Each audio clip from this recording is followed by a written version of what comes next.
be talking about the biggest stories that matter to you the most. Breaking news, John Calipari is finalizing a 5-year deal to become the Arkansas Razorbacks' next head coach, covering college sports like no one else.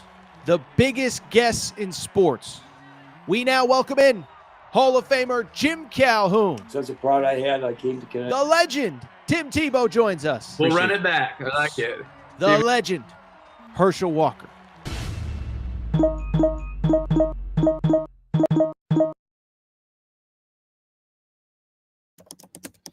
Welcome in, everybody. Little Tuesday night edition, Aaron Torres Sports Podcast. I'm your host, Aaron Torres. Hope everybody's doing well. Hope everybody's having a great day. Hope everybody has enjoyed a busy week of content here on the Aaron Torres Pod and Aaron Torres Pod YouTube channel. Did our full reaction show Sunday into Monday. Monday into Tuesday, we did a quick reaction show to DJ Lagway news at Florida. And Mark Stoops, boy, oh boy, what is going on with that guy? Today, though, we figure what the heck.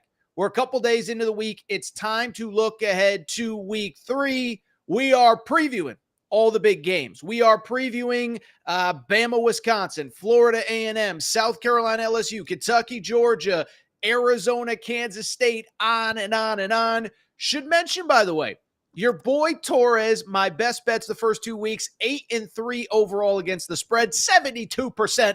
So we'll see if we can stay hot. Before we get started, reminder, make sure that you are subscribed to the Aaron Torres Pod YouTube channel. New clips, new videos going up every single day. See that subscribe button at the bottom of the screen. Click subscribe. It lets you know when we're live, when we're talking college football. Obviously, as we get into basketball, we will do some more basketball stuff, but it is fast, it is furious, it is here. We are so excited for all of your support. Also, make sure that you are subscribed on Apple, Spotify, wherever you get your podcasts. If you do want to leave a 5-star rating and review, that would be very much appreciated. Also, social media, Aaron_Torres on Twitter, Aaron Torres Pod on Instagram, Aaron Torres Pod on TikTok, and our Facebook page. It's actually Aaron Torres Writer, but we're posting clips and videos from this show every single day. Go ahead and follow us on social media. Before we get started, looking at this week 3 slate, can't believe we're at week 3. A quick reminder, we are brought to you by our new partners, Cauli Puffs, CauliPuffs.com, the new alternative healthy snack food in your grocery store. Okay, so here's the deal. It's football season. You're probably like me. Thursday night, you're on the couch. All day Saturday, all day Sunday. Monday night, you're watching football again, and you're looking for that healthy snack to stuff your face while you eat all day and relax and watch football. Well, guess what? That is exactly what Cauli Puffs is. Cauli Puffs, founded not far from where I live, family-owned business, and the founders of the company, it was pretty straightforward. They were sitting around. They were eating on the couch. They have young kids. The kids were always going for the unhealthy snacks in the grocery aisle. And they said, there's got to be a better way. What can we eat? What can we feed our kids that's healthy, that'll make them feel good, but also, and here's the key part, that tastes good as well? Well, I'll tell you what, Cauli Puffs is the answer, okay? These are your alternative chips. No, they're baked, not fried, healthy ingredients, avocado oil. You go on and on down the list, but they are delicious. They are so good, but they are healthy. Better than the Doritos, better than the Fritos, better than all the crap that you've been feeding yourself for 30 years, and I'm guilty of it as well. Once they sent me my first sample, I have never gone back. So check it out, CauliPuffs.com. That's CauliPuffs.com. You can try their many varieties, also available on Amazon as well. So you're on Amazon buying whatever it is you're buying. I don't want to see what's in your shopping cart right now, okay? But throw these in. Tell them Torres sent you. We appreciate your support, and we appreciate the support of Cauli Puffs as well. With that said, it is week 3 of the college football season. There is no more time to waste. So let's go ahead and dive into a fun week 3 slate. And what's kind of cool, SEC play is in full swing.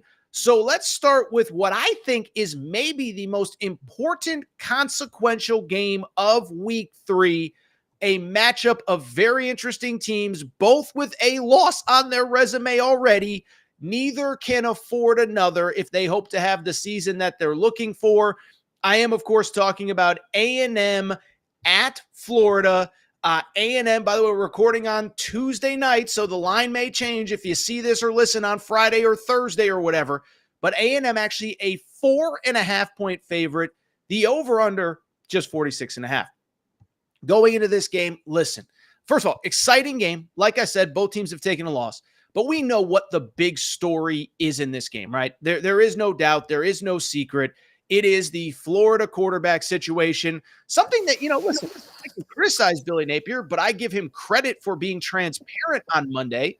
He has basically acknowledged that the plan is still to play both quarterbacks. Graham Mertz was the starter in week 1. He goes out with a concussion. DJ Lagway, the 5-star number 1 recruit in America in some services, comes in. He throws for a cool 456 yards and 3 touchdowns.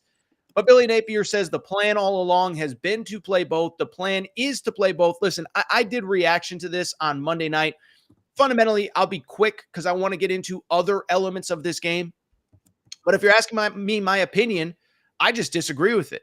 One, there's the obvious. Billy Napier, your job is on the line.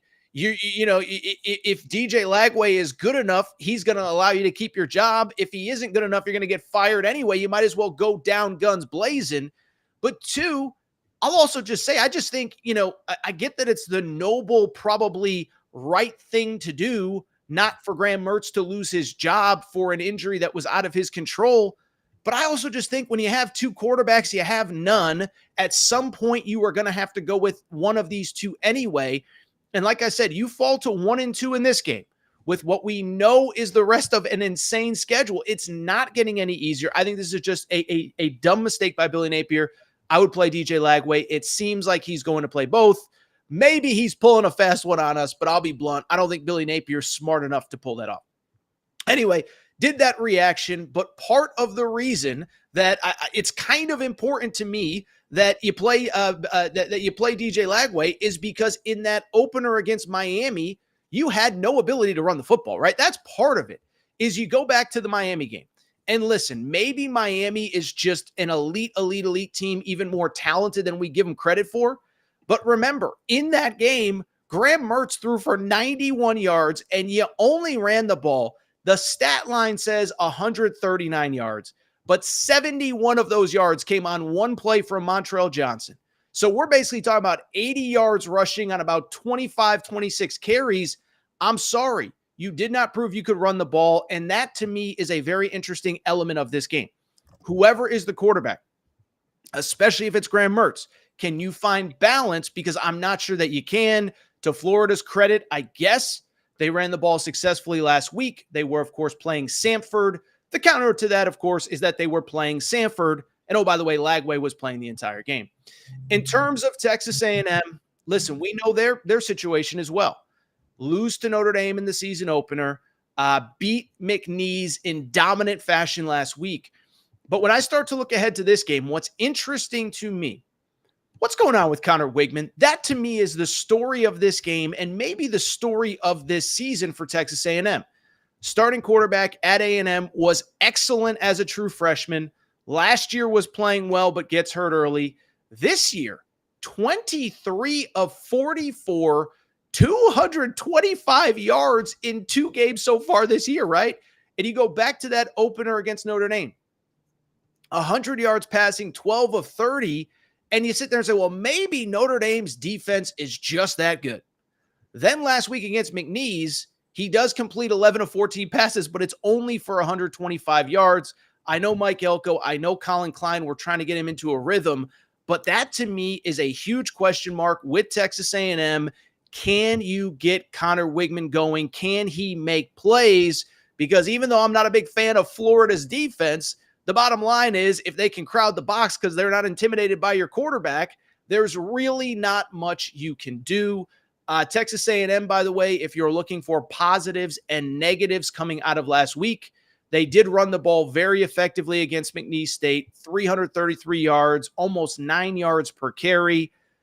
If you're looking for a negative, though, and Mike Elko talked about that in his press conference this week, D-line which was supposed to be an area of strength, all of a sudden is not playing very well. They're giving up a ton of rushing yards. They need to be better against the run. And so as I look ahead to this game, listen, there's a couple things that stand out to me when I look at this game. Okay. So first off, from the point spread, whatever you want to call it. Okay. I'll just be honest. So I don't feel comfortable betting either side of this game in terms of an actual, do I take A&M? Do I take Florida as a home underdog? Because just think about the number of different factors that are at play in this game. From the Texas A&M perspective, this is your first road game. Your first road game under Mike Elko. Your first road game, by the way, under Mike Elko it'll still be a hostile environment, even if the fans have sort of turned on Billy Napier. So one, it's a tough environment. Two, I had forgotten this stat until I started prepping for this show. You know, A&M has now lost 10 straight road games. 10 straight road games for Texas A&M. So they have not won on the road. First road game under Mike Elko. Now they're a 4.5-point favorite, and Connor Wigman is not really playing that well. I'm sorry. I just can't do it. Other side, obviously, you have the two quarterback situation that we just discussed. You have Billy Napier. I will say I have my Billy Napier, take, if you will, that I kind of believe that whenever you're all in on him, he lets you down in a big way. And every time you kind of give up on him, he kind of pulls a rabbit out of his hat. Last year against Tennessee, last year against Missouri, they easily could have won. So this kind of feels like the spot where Florida is going to win, 24-10. And we're going to be like, oh, Billy Napier, where'd that come from? But to me, if I am making a bet on this game, I just think the under is the smart play. I know 46.5 isn't a lot, but let's just think about this game. An inconsistent quarterback on one side, which we just talked about with A&M. Two quarterbacks. When you have two quarterbacks, you have none in the case of Florida on the other side. Florida, to me, has not proven an ability at all to run the ball against anybody decent, but that A&M defensive line has not lived up to expectations so far this season. Now, again, maybe Notre Dame a little bit better along the offensive line than Texas A&M or than Florida is. So you think there's a possibility that maybe Florida struggles to run the football. You don't know who their quarterback's going to be on any given play. And I think you look at from both sides of this game, I don't know how either. Basically, let me put it this way. I'm just going to put it as simple as I can. I don't really know how either side consistently creates offense, because even A&M's run game was awesome last week against McNeese. But let's just think about it. If you just think about last week, it was McNeese, but the week before against Notre Dame, they couldn't do anything. So this is a total stay away to me from the betting perspective, from the point spread. But it does feel like a game that's going to be super low scoring. It's in the swamp. Mike Elko, I don't think he is going to go in guns blazing. I think he's going to play it close to the vest, similar to what he did against Notre Dame in week one. If Connor Wigman is struggling, I can't imagine this is the game he let him lose. And then from Florida, it's kind of the same perspective. Billy Napier, we've watched this offense for 3 years now. They ain't putting up 40 on A&M, even if that defensive front is struggling. This game has 22-19, 21-10 written all over it. If I had to pick a winner, can't believe I'm saying it, I'll probably take Florida because Lagway maybe comes in and makes a play or two. But I would definitely take the under because I think it's low scoring. I think A&M's trying to figure out a way to get out with a win. And I don't think Florida's just not the kind of team, which is ironic, of course, because we once called their offense fun and gun under Steve Spurrier. Now it's slow and whatever under Billy Napier. But give me the under of 46.5. That is my official best bet. All right, let's keep it going. Another super intriguing matchup involving an SEC team. This one is an out-of-conference game. So last week in the noon Eastern window, big noon on Fox, what did we get? We got SEC at Big Ten, Texas at Michigan. This week, how about this? Wisconsin hosting Alabama. Third matchup ever between these teams, I believe. I also believe I read that it's the first time that Alabama has played at Wisconsin since the 1920s. Is that right, baby? That's right. About 100 years since Alabama played at Wisconsin. The spread in this game, Alabama, a comfortable 15.5-point favorite. The over-under set at 50.5. When I look at this game, let's start with the Bama perspective. And we talked about Bama a lot on the Sunday night reaction show, Aaron Torres Pod. But what we talked about was what a weird game against South Florida, right? Because if you look at the South Florida game, Bama wins 42-16. And you just kind of sit there and say, well, I mean, Bama's awesome. They just rolled them. They destroyed them. Yeah, that's not what happened at all. Bama was up 14-13 going into the fourth quarter. Bama was up 21-16 with 7 minutes to go before 3 touchdowns in the final 6 minutes sealed a victory that looked a lot more one-sided than it actually was. So the question becomes, and I think when you start to look at this game, the question is pretty straightforward. What did Bama do wrong that allowed South Florida to stay in the game? Or there's obviously the possibility that South Florida is just a really, really, really good team. But if we're looking for what did Bama do wrong, it really kind of fell, in my opinion, in 3 different buckets, okay? First bucket, South Florida just has a very athletic running quarterback. This kid was really good against them last year. This kid against Alabama a year ago gave them fits. Byram Brown this year, only 103 yards passing, but 108 yards rushing on 23 carries. Alabama really, I don't want to say they had no answer for him, but he certainly was able to create plays on his own. In terms of other reasons why Bama lost, or Bama could have lost, I should say, they did not lose. They won 42-16. There were a lot of penalties, 11 penalties, and 3 turnovers as well, including Jalen Milroe fumbling the ball on the goal line. And then most importantly, and this is the conversation everyone talking about Alabama is having this week, is the health of the offensive line. Part of the reason they had so many penalties was because they're moving bodies all around on the offensive line. I believe the stat was 8 penalties on the offensive line on Saturday night. Well, remember, Caden Proctor, who was projected to be one of your starting tackles, has not played in 2 games because of a shoulder injury. Elijah Pritchett, your other starting tackle, was out for part of the South Florida game. He comes back in. He comes back in at some point late in the second half. And oh, by the way, the second that he comes back in, all of a sudden a funny thing happens. Alabama can move the football again. So those are really the reasons that Alabama struggled last week. In terms of Wisconsin, I mean, there's just no way to say it. The Luke Fickell era to date hasn't really been what I think a lot of us thought it was going to be. Last year, obviously, look, there a lot of injuries, including your starting quarterback, Tanner Mordecai. Ches Malusi, your best running back, gets hurt early in the season as well. But this year 2, you expect it to be different. 28-14 win over Western Michigan. You trailed going into the fourth quarter. 27-13 win over South Dakota.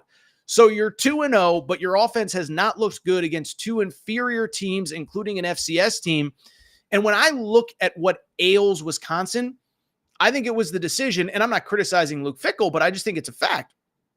Remember, when he got to Wisconsin, what did he decide to do? He said, we're not going to be boring old Wisconsin. We're not going to run the ball 40 times a game and whatever. We're going to bring in Phil Longo as our offensive coordinator. Phil Longo, for people who don't know, was at North Carolina with Drake May. When Drake May had his best season 2 years ago in 2022, Phil Longo was the offensive coordinator. And so Phil Longo comes in. You think you're going to put in this air raid. It just has not worked. Specifically this year, it has not worked because Tyler Van Dyke is your quarterback. And I'm not here to pick on a 21, 22-year-old kid, especially, by the way, one from Connecticut. CT, stand up, baby. That's right. By the way, my UConn Huskies were at the White House on whatever today is, Tuesday, no big deal. But listen, I like Tyler Van Dyke. I don't know personally. I like him. He's a CT kid. You want to root for him. Easy to like, whatever, blah, blah, blah, blah, blah. Doesn't change the fact that he got basically run out of Miami. He ends up at Wisconsin. And through 2 games, he's kind of looks like a quarterback who got run out of Miami and needed a landing spot at Wisconsin. How about this? In 2 games, 60% completion percentage, 1 touchdown, no interceptions. That wouldn't be bad, except, again, the competition is Western Michigan. The competition is South Dakota. And it's not like, listen, I criticized Connor Wigman a minute ago. Mike Elko doesn't want Connor Wigman throwing the ball. This kid has thrown the ball 63 times in 2 games, completing 60% of his passes, 1 touchdown, no interceptions. That is not good enough. And so I very simply bring it up to very simply say that when I look at this game, I see a quarterback that really it would concern me going up against a really good Alabama defense. Now, I know the secondary is a little bit of a question mark, but remember that first game against Western Kentucky, they were able to force turnovers. And so when I look at this game, again, Alabama's a 15.5-point favorite. Listen, I think Alabama's going to win. And I'll be honest, I'm not positive that it's close, but I don't know that I love the 15.5. Let me explain why. Why I think Alabama's going to win. I do think they're going to clean up the mistakes from a week ago. Again, it was 42-16. It was 14-13 going into the fourth quarter. But Jalen Milroe fumbled on the goal line. I mean, that would have made it 21-13. You know, there was just a lot of sloppiness. You're not facing a running quarterback, so you can eliminate that. You are facing a pocket quarterback who has been inconsistent. And what I will say is we don't really know the status of the offensive lineman, but Kalen DeBoer was pretty straightforward about this in his Monday press conference where he said, look, we expect Pritchett back, and we think Proctor is going to be about as close to healthy and 100% as possible going into this game this weekend. So you get both back, you feel pretty good. To me, I'd still be a little bit worried, but it's hard for me to see the scenario Alabama losing this game outright. I don't see it. By the way, it's a noon kickoff. It's not a night game. The weather should be pretty good, 70s and sunny. So I don't think we're going to see anything weird.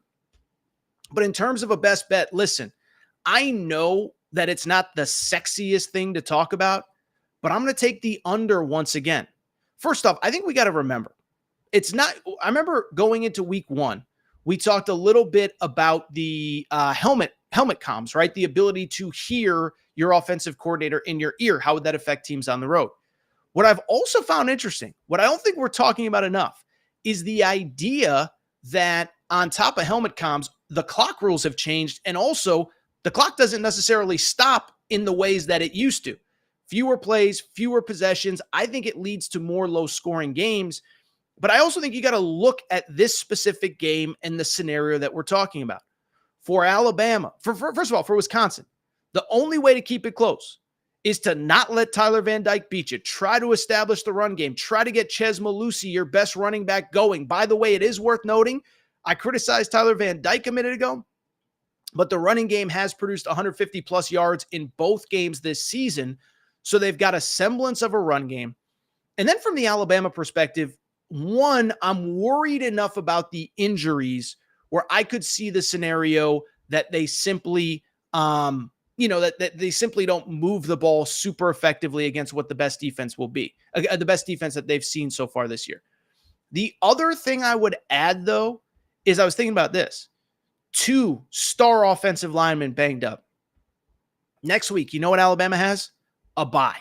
You know what they got the week after that? Georgia.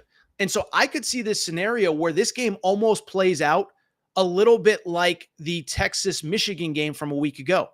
Texas gets up big. They let their foot off the gas. Texas knows that they could be playing 16, 17 games this season. And so Texas was like, we don't need to blow these guys out. We don't have to prove anything to anybody. Let's chew up the clock. Let's get out of here. Let's get a win. By the way, Texas was up, 24-3 at halftime. The final score was 31-12. They win by, 19 points?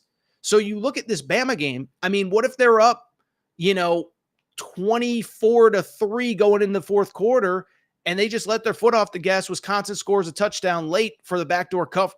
So I don't love the cover. I would lean Bama, but 15.5 is a lot on the road. But I just think the under is the obvious play here. Bama wants to get out of here without any more injuries as they get set for Georgia. Wisconsin wants to slow this down. Wisconsin wants to run the football as much as they can. I just don't see how we get to 50 points between these two teams unless there's something crazy, multiple pick sixes, fumble recoveries for touchdowns, whatever. So that is my take on Bama. Bama wins. What did I just say? 28-10. That sounds about right to me. Bama wins, gets out of here. The best bet is the under of 50.5. All right, this is what we're going to do. We're going to take a quick break. We're going to come back. When we come back, we will talk a little bit about the rest of the week 3 slate, Kentucky, Georgia, South Carolina, LSU. Quick break. Be right back. Before we do, many of you ask me all the time, Torres, what can I do to help support the show? You give me hours and hours and hours of content every single week. What can I do to help you? Well, I'll tell you what, do me a quick favor. Check out the Aaron Torres Media merchandise store for all of your team-specific shirts, hats, and more, all available at aarontorresonline.com/merchandise. A lot of you wondering, Torres, what can I get in that merch store? Well, first of all, we got our brand new Hope and Pope Kentucky basketball t-shirts. That's right. Mark Pope has arrived. He is here to save the day. Get your Hope and Pope t-shirts there. Also, Arkansas fans, the Big Pig Invasion is here. You can get your tees there. Basketball School Alabama shirts. Mora Hurley 2024 UConn shirts for your tailgates at Rentschler Field, your games at the XL Center or Gamble. And oh, by the way, your Mike effing Woodson gear for Indiana. If you love football, we got you covered too. We got more Dion shirts and hats than we even know what to do with. The freeze warning has hit the plains. Auburn fans, grab your freeze warning tees now. And of course, our new era, new rules shirt applies to Nebraska football and its incredible fan base. We have more coming for the fall, plenty in stock right now. So make sure to check out the Aaron Torres Media merch store at aarontorresonline.com/merchandise. And you can always hit me up with any questions. Aaron Torres Podcast Questions @gmail.com. All right, everybody. I am back. Good to be back. So let's go ahead and get to the rest of the week's 3 slate. By the way, the chat is very quiet tonight. I see a lot of you kind of hanging out. Share your thoughts. What do you think? Who do you like this weekend? Who do you not like? Who's your best bet? All that good stuff. By the way, if you are watching on Twitter, let's make sure to go over to the YouTube page, subscribe, put on the notifications so you know when we are live there. Let's keep the party going, though. Let's look at the rest of the week 3 slate. And let's start with another very intriguing game in SEC country. It is LSU at South Carolina. This one's interesting. LSU, a 6.5-point road favorite, the over-under, like the Alabama-Wisconsin game, set at 50.5. Big game for both teams, right? LSU, you cannot take a second loss this season. And of course, South Carolina, you want to prove that last week was not a fluke. Going in this game, think it's very interesting. Let's start with South Carolina. You're at home. Credit where it's due. You smacked Kentucky. You get to come back and you get to play in front of what should be a rowdy, loud stadium. What's interesting about that Kentucky game, it was complete domination, but it was kind of a weird game because, listen, we all watched it like everybody else, right? And it was a completely awesome defensive display. Offensively, it was kind of whatever. Like you look at the final score, 31-6. You think that South Carolina, oh my goodness, they must have gotten 250 yards rushing. They must have thrown for 4 touchdowns. No. They kind of just beat Kentucky up at the line of scrimmage. Kentucky had no answers. Brock Vandagriff was running for his life. We're going to talk about the Kentucky perspective in a minute. And really what stood out to me about South Carolina in that game was 2 things. The first one, credit where it's due. Last week in the Kentucky-South Carolina preview, I said I wasn't buying the hype around the defensive line. I give a lot of you credit because a lot of you said, Torres, that might be an area of strength. Dylan Stewart, 5-star. They got dudes. Torres, pay attention. Well, they just blew up against Kentucky. Crazy stat. What was it? About 9 tackles for loss, 5 sacks. Brock Vandagriff, as I said, running for his life, holds him to 3 of 10 passing. And it was not pretty for the Kentucky Wildcats.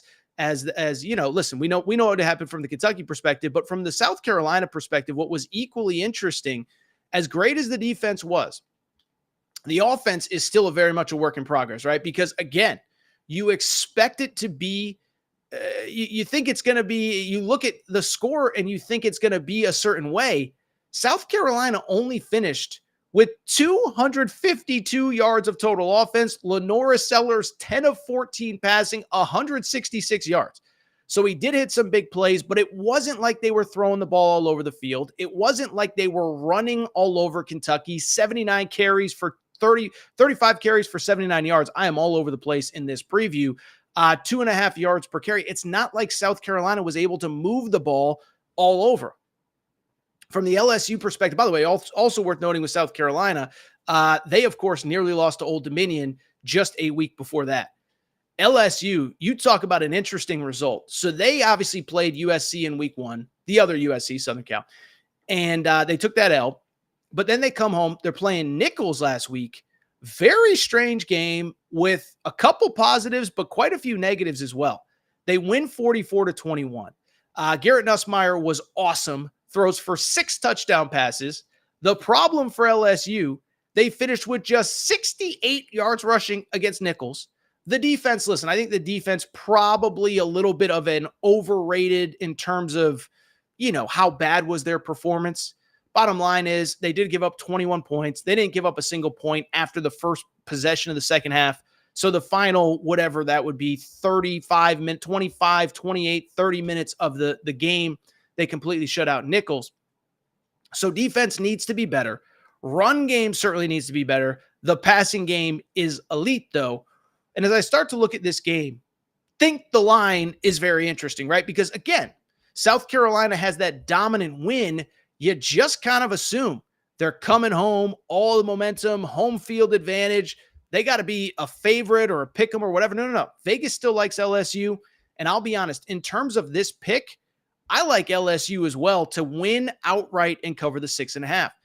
Bottom line is, first of all, after South Carolina beat Kentucky, I said after that game, I said, listen, let's not oversell this. Oh, South Carolina, they may be some stunning surprise team in the SEC. No. Don't think South Carolina is that good.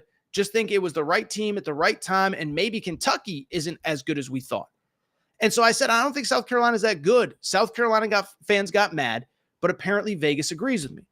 And beyond just that, beyond just, the fact that Vegas has LSU as a touchdown favorite basically on the road, even though I don't love taking road favorites, I do kind of like the matchups from LSU's perspective. First off, that South Carolina pass rush. We know it's elite. Well, guess what's happening? They are going up against the best offensive line maybe in college football. We know how good Will Campbell is. We know how good Emory Jones is. We know that both of those offensive tackles could go in the first round. And they have obviously through 2 games allowed Garrett Nussmeier time in the pocket. They protected him. The run offense needs to be better. But if South Carolina's strength on defense is getting to the quarterback, I think they're going to have much more trouble this week than they did last week against Kentucky. Then from the South Carolina, when they have the ball perspective, LSU's defense to me is still very much a work in progress, but this feels like a spot where if you're LSU, you're going to get right in this game. Because again, Lenora, like it's a nice story. I'm glad South Carolina won in Lexington. They had 252 yards of total offense. And with LSU, they themselves have had trouble getting to the quarterback. Well, this is a quarterback that's not going to drop back a ton. Not an issue. By the way, when he does, the LSU secondary is probably an area of weakness. He's not going to throw the ball a ton. And so I just don't see this as a game where the matchups favor South Carolina. What they do best on defense goes directly against what LSU does best on offense. And when South Carolina has the ball, what they do worst on offense goes up directly against what LSU does worst on defense. So the matchups favor LSU. Listen, there's an old saying in sports that sometimes styles make fights.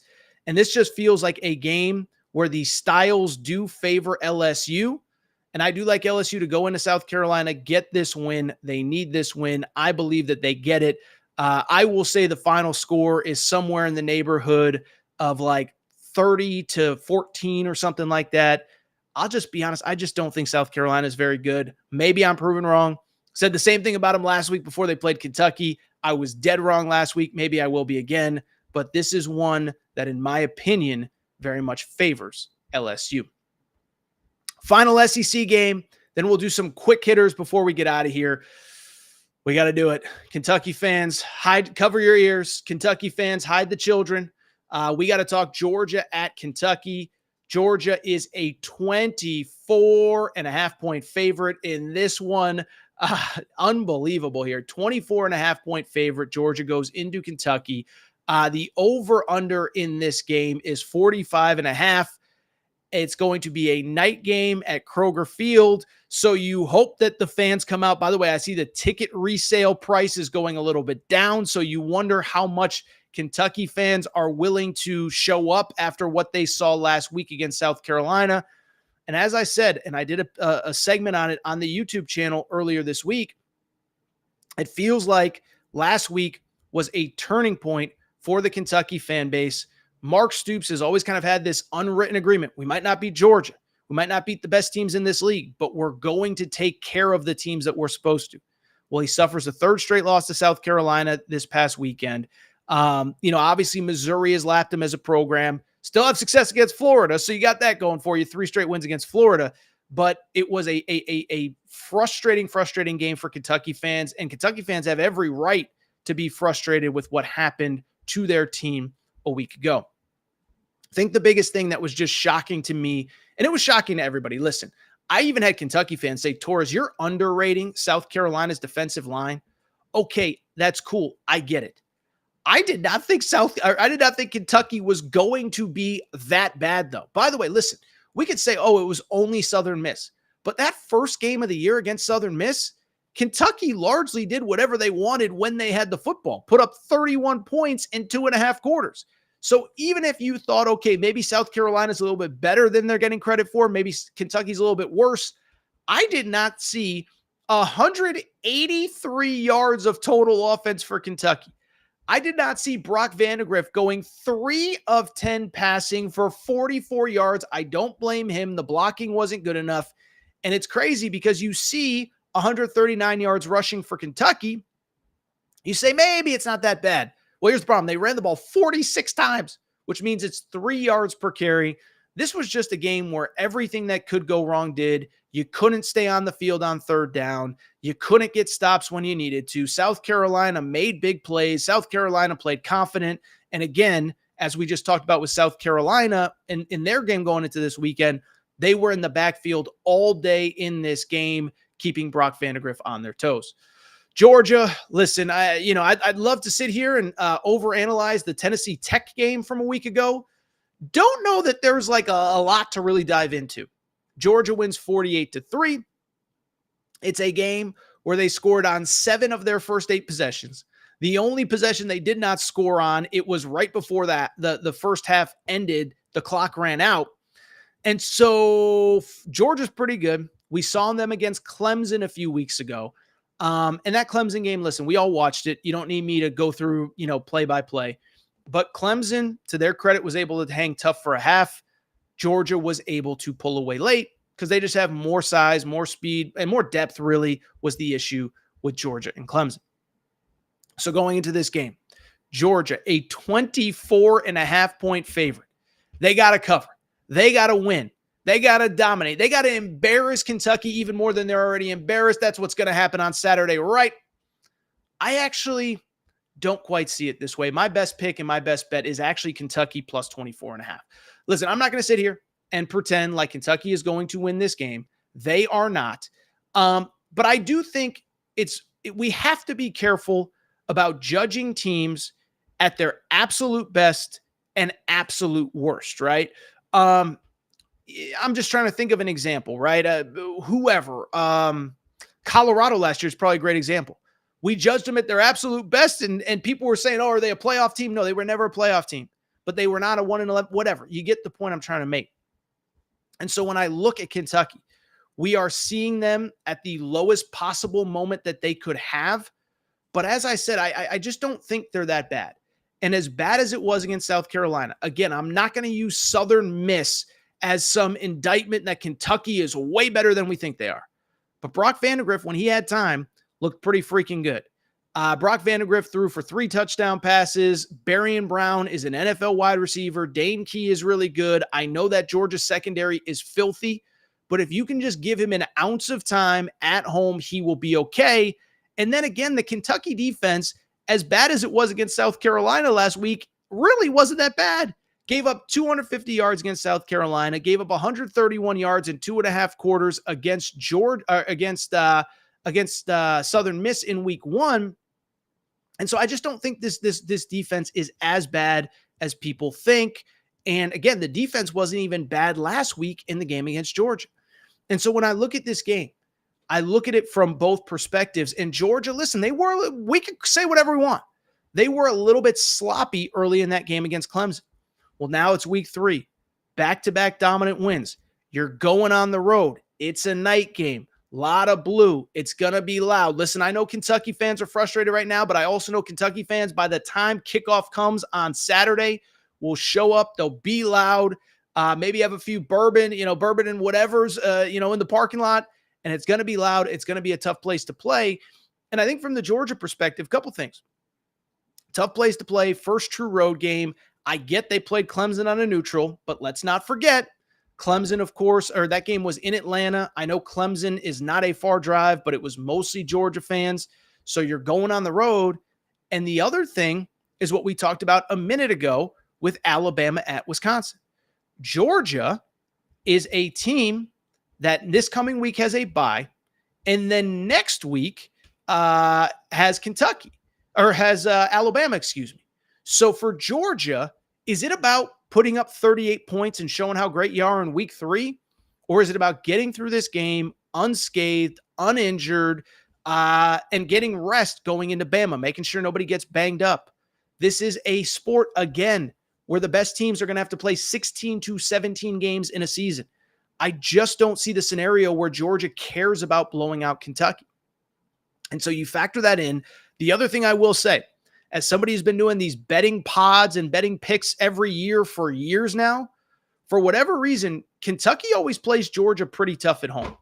2 years ago, final score was 14-3 when these two met at Kroger Field. The time before that, it was 16-6, 2 years ago, 14-3 in 2020. That was the COVID year when there weren't a ton of fans in the stands. And even the previous times before that, these aren't blowout games. Last year it was in Athens. This game isn't in Athens. It's in Kroger Field. It's in Lexington. It's going to be a good crowd.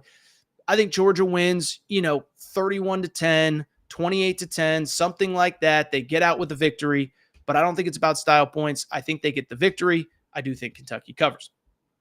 Very quickly, let's just rip through some of the other games in college football. By the way, let's, producer Matt, before we get to some other questions, I do see some people commenting in the live chat. Let's get some people's thoughts on this week, whatever it is, week 3 slate. Go ahead, Matt, pop up any comments, questions. If they disagree with me, it's fine. I don't really care. Let's just, let's bring in the audience. I've been talking long enough. We'll preview the rest of the games in a second.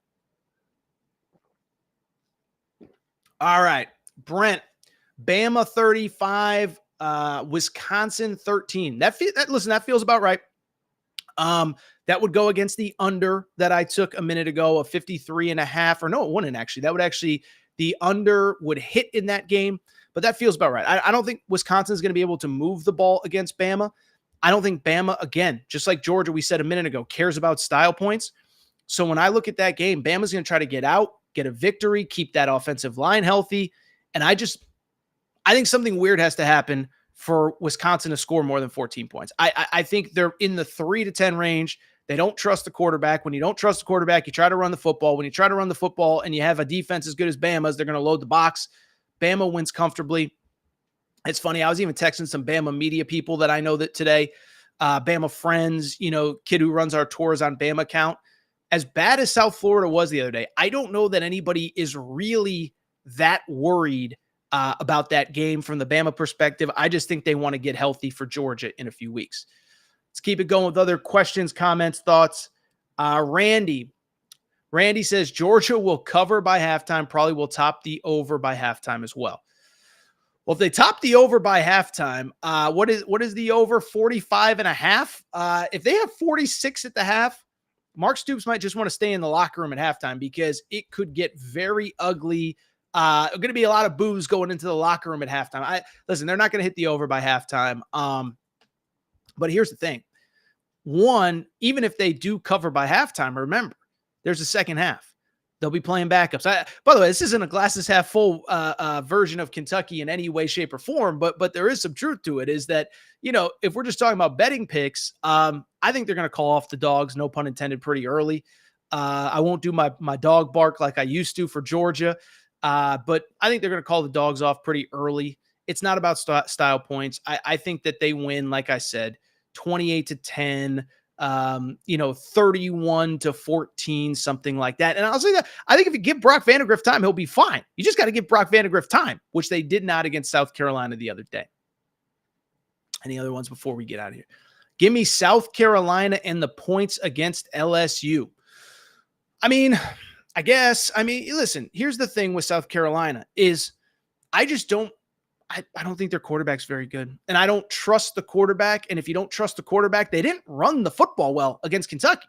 Like, that's the part that people forget, is that you think that because they put up all these points that they moved the ball at will.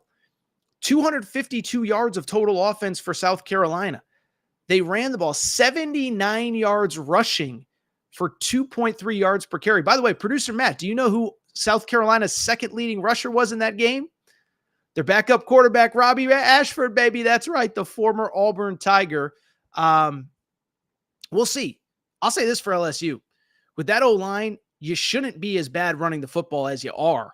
But for whatever reason, you are that bad. I know, like, first of all, Brian Kelly cannot lose that game. I will also say this, is that you lose that game if you're Brian Kelly, but also just with Brian Kelly in general, I think that roster has way more holes than people realize. One of my best bets on the season was LSU under 9.5 wins, because I look at that. I look at LSU coming into the season, and I just said, don't love the D-line. I don't love anything on the defense, basically. I just think South Carolina is not very good offensively. And oh, by the way, they can't run the football right now. So LSU, to their credit, and we talked about this after the USC game, recruiting very well in the 2025 class. They have the number 3 class in America, led by the number 1 quarterback in America, Bryce Underwood. Also, they had a very good 2024 recruiting class, but I worry about them. Really quickly, let's just rip through some of the other big games. And by the way, think that later this week, check out the college football betting with Aaron Torres feed. We'll have some more extended breakdowns of these games. College football betting, that's on pod, that's on YouTube, whatever, separate YouTube channel. Producer Matt, maybe you drop the YouTube channel in the chat as well. I would appreciate that. College football betting with Aaron Torres. Okay, so just a couple games I want to get to really quick before we get out of here. How about this? This is going to be a tongue twister, okay? We have a top 25 matchup featuring a pair of Big 12 teams that doesn't count in the Big 12 standings. Okay, so we talked about this a little bit last week, but because this 16-team Big 12 came together so fast, teams had games scheduled that they couldn't get off the schedule before this year. Remember, as of a year ago, Arizona, Arizona State, Utah, Colorado all think they're going to be in the Pac-12 going forward. Maybe not Colorado, but Arizona, Arizona State, and Utah. So last week, Utah played Baylor in what was technically an out-of-conference game. Arizona at Kansas State. Technically a top 25 non-conference matchup between two Big 12 schools. I hope you got all that. Kansas State is a 7.5-point favorite. The over-under is set at 58.5. Listen, I'll say this. Arizona, first of all, a little fun fact on Arizona. Do you know who is the quarterback with the longest active win streak of any QB in college football right now? Noah Fafita from Arizona, who has won 9 straight games as a starter, 7 dating back to this year. He's 2-0 this year. And what's interesting about Arizona, 2 games, 2 completely different results. In week 1, Fafita and T-Mac to Tetero McMillan threw the ball all over the field. Arizona wins 61-39. They have 627 yards of total offense. Tetero McMillan was the National Player of the Year, 300 yards receiving, 4 touchdowns. That's all well and good. By the way, they gave up 39 points and almost 500 yards of total offense. Then last week, they played Northern Arizona. They trailed at the half 10-6 before they win 22-10. So defense was really bad one week. Offense was really good one week. What is the real Arizona? Meanwhile, Kansas State, I just mentioned that LSU to me was one of my best bets on the under. I also am a little bit of a seller on Kansas State. Avery Johnson last year, the quarterback that everybody loved, they forced out Will Howard to play this guy. This was a guy that completed like 51% of his passes last year, okay?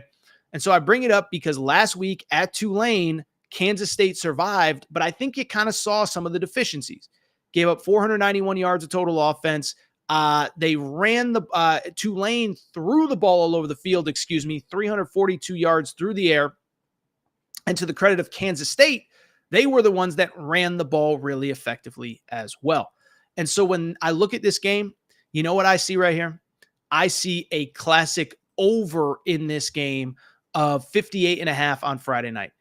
T-Mac and Arizona, they want to throw the football. Kansas State could not stop the pass last week. I know the game was in New Orleans, but could not stop Tulane. I don't know if you can stop Fafita and McMillan in that passing attack, but that Arizona defense is not very good either. I think Kansas State is going to be able to do whatever they want against them.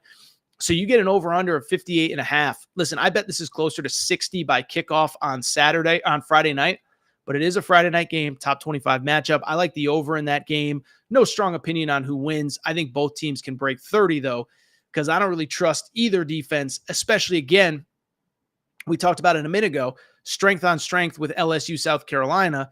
Well, Arizona's passing attack going against a questionable Kansas State pass defense. Arizona can't stop anybody anywhere. Kansas State should be able to run the ball. Let's stay in the pseudo Big 12. This one was kind of shocking to me.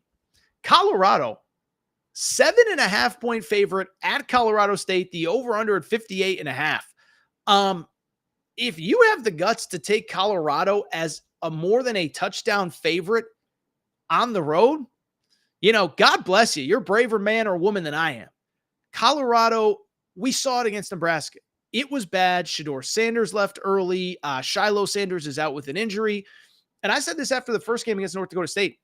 I just don't think the O-line is very good. It was proven against Nebraska. This is crazy. They finished last in rushing yardage a year ago and are averaging fewer rushing yards at Colorado in 2024 than they did a year ago.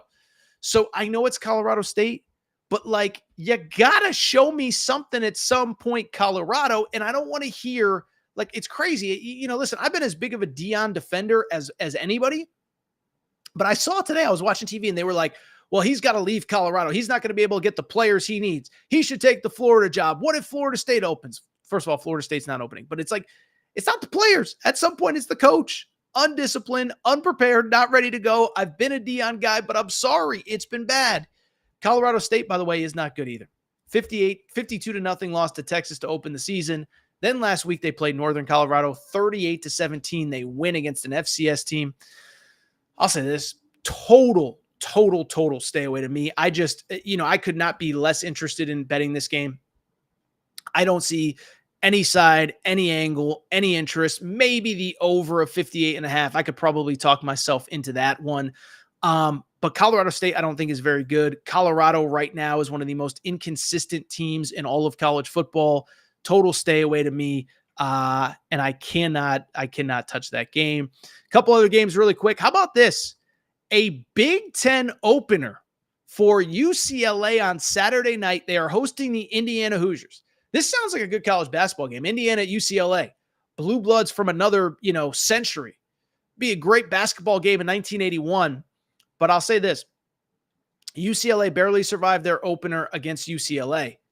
Have you quietly seen what Indiana has done so far this season? Beat FIU. That is, of course, the school with the famous Pit Bull Stadium. Beat FIU in week 1. And then week 2, 77-3. They beat Western Illinois. Don't care that it is an FCS school. When you put up 77, that was a school record for points. That to me speaks to just how good and how improved this team is. Good is the wrong term. But Indiana, remember, they are coached by Kurt Cignetti, okay? Kurt Cignetti, if you don't know the name, he was the guy at James Madison last year when James Madison was awesome. Remember, he was at James Madison, won a national championship at the FCS level. They move up to the FBS level. And by year 2 last year, they were 11-1 as an FBS team. brought over a bunch of players with him. By the way, last year they had an FBS win against Virginia, they had a Power 5 win against Virginia at Virginia, and they finished the season at 11-1 overall, 11-2. He left for the bowl game. Just bring it up to say this guy knows how to coach. He knows how to put together a roster. Brought some James Madison guys with him. Indiana is actually like a 2.5-point favorite in this game. You're going to laugh, but this is one of my best bets. 3.5-point favorite. It's at the Rose Bowl. You got a guy that's been a head coach basically for about 12, 13 years now, dating back to 2011. And you got Deshaun Foster, who has coached one game as a head coach. Give me Indiana to win this game. Give me Indiana to cover. No, I said I don't love betting road favorites, but I do like that one. Let's see if there's any other noteworthy games really quick. There are a few. Let me see here. What else we got? I'm just trying to make sure I didn't miss anything. Producer Matt's Auburn Tigers, a 28.5-point favorite against New Mexico. Struggle with those New Mexico schools. You better win that one. That's all I'll say. I'm trying to see here. Oh, this is an interesting one. We have the Civil War reignited. Oregon at Oregon State. Oregon State is a 16.5-point favorite in this game. Total stay away, but I'm just curious to watch this. Remember, Oregon is 2-0 with two of the ugliest wins that you have ever seen, okay? So Oregon, remember, barely beat Idaho in week 1. Then last week against Boise State needed a walk-off field goal to win the game. By the way, they had a kickoff return for a touchdown. The O-line is not good right now. The defense is not good right now. Gave up 7 yards per carry. Now, maybe it's an Idaho thing. Maybe Oregon's got to stop scheduling schools from Idaho. But, you talk about 16.5 points on the road. This is a true road game. And remember, Oregon State, I get that they're 2-0. But thing with them, this game means more to Oregon State than it does to Oregon. Oregon State got left for dead. They don't have a conference. It's the Pac-2 with Washington State. And I just bring it up to very simply say that when I look at Oregon State, this game is going to mean so much to them. Oregon, of course, is getting ready to go into Big Ten play. Just a few weeks, they've got Ohio State at home. Next week, they go to UCLA. So just saying, I think that Oregon State-Oregon game would be interesting. I probably won't bet it. That's an intriguing game to me. By the way, the Apple Cup is renewed as well. This one is technically on a neutral field. It's in Seattle, but it's not at the Washington home field. Washington is a 4.5-point favorite. Jed Fish's team early has not looked great. Washington State, meanwhile, is 2-0.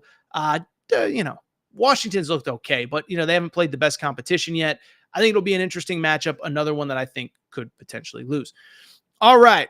Think that's it for this episode of the Aaron Torres pod. Do think it is time for me to get out of here. Appreciate everybody's support joining us on a Tuesday night. By the way, know there is some important things outside of the world of sports going on here over the next couple hours. So appreciate everybody taking their time to join the show. If you are not subscribed, please make sure to do so. Apple, Spotify, Amazon Music, Google Music, wherever you listen to podcasts, make sure that you are subscribed. Also, make sure to rate and review the show. Go ahead, give us a quick 5 stars. Let us know what you like, what you don't like, all that good stuff.